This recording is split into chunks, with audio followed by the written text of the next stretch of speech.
Assalamualaikum warahmatullahi wabarakatuh. Perkenalkan, nama saya Muhammad Zidan Khalil Gibran. Saya mahasiswa dari Universitas Siber Asia pada jurusan PJJ Informatika. Pada kesempatan ini, saya akan mempresentasikan analisa faktor demografis terhadap keputusan pembelian konsumen pada iklan jejaring sosial untuk memenuhi ujian akhir semester pada mata kuliah Data Science dengan dosen pembimbing Bapak Syahid Abdullah.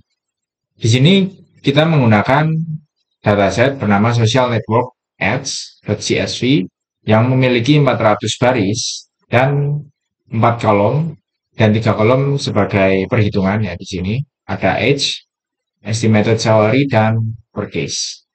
Untuk variabelnya, kita mulai dari age yaitu usia dengan tipe data numeric atau bilangan bulat, di mana ini menunjukkan usia pengguna. Lalu ada estimate salary atau perkiraan gaji. Tipe datanya juga numeric. Ini menunjukkan pendapatan tahunan pengguna dalam satuan mata uang USD. Yang ketiga ada purchase atau status beli atau tidak beli dengan kategorikal biner 0 atau 1. 0 mewakili tidak membeli, 1 mewakili membeli. Ini digunakan sebagai label atau target yang ingin kita prediksi menggunakan model. Lalu untuk min, median, dan modusnya, di sini saya menggunakan fungsi min, median, dan mod pada bahasa pemrograman Python untuk menampilkan hasilnya. Dapat dilihat di sini untuk min pada age atau usia didapatkan min sebesar 37.6550 atau sekitar 38 tahun jika dibulatkan. Lalu untuk medianya sebesar 37 tahun dan modusnya sebesar 35 tahun. Lalu untuk estimate salary rata-ratanya sekitar 69.7043, sekitar 69.743 USD. Sedangkan medianya sebesar 70.000 dan modusnya atau nilai yang sering muncul adalah 72.000. Untuk purchase di sini rata-rata pembelian sekitar 35,75%, di mana di sini median dan modnya 0. Dapat ditarik kesimpulan bahwa pengguna yang membeli ini sedikit sekali ya. Untuk range dan kuartil di sini untuk maksimal usia sebesar 42%.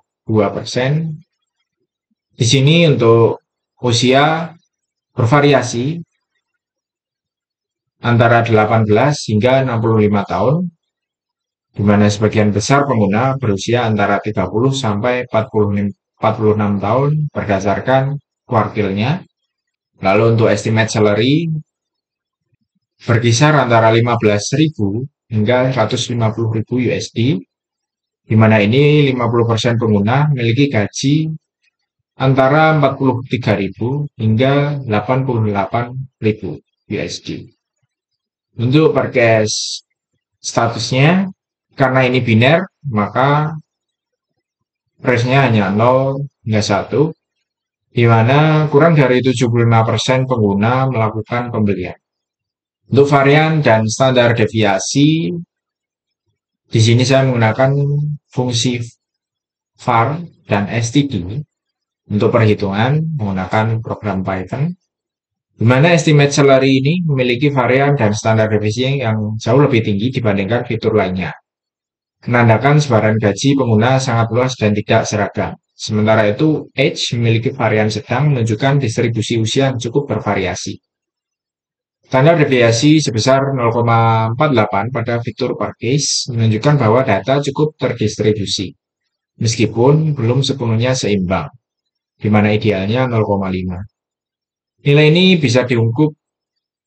ini bisa dianggap cukup baik untuk pemodelan karena masih menunjukkan keberagaman dalam target variabel, meskipun tetap perlu dipertimbangkan teknik balancing seperti oversampling atau undersampling jika diperlukan.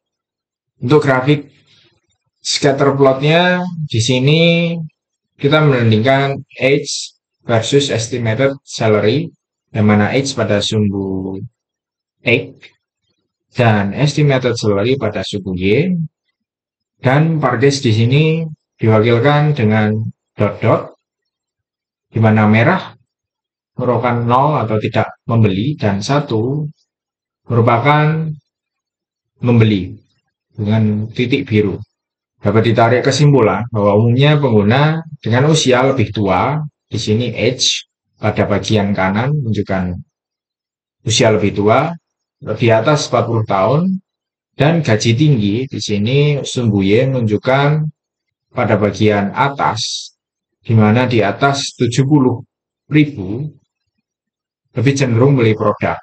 Sebaliknya, pengguna dengan usia muda, bagian kiri, dan gaji rendah, di bagian bawah ini, cenderung tidak membeli produk. Untuk grafik histogramnya, di sini age terdistribusi cukup seimbang, di mana antara 20 hingga 60-an tahun. Lalu untuk estimated salary, di sini juga menyebar cukup luas ya, dari 20.000 hingga 160.000, di mana tertinggi di sini 80.000 atau sekitar 70 ribuan. Dan untuk parkir sendiri, distribusi ini tidak terlihat seimbang karena untuk 0 atau tidak membelinya sangat besar ya di sini dibandingkan membelinya.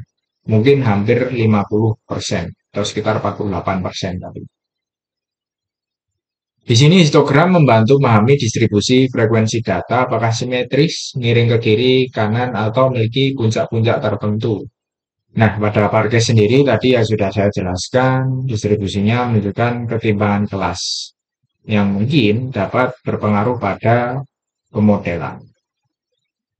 Untuk box plotnya, di sini median garis tengah kotak.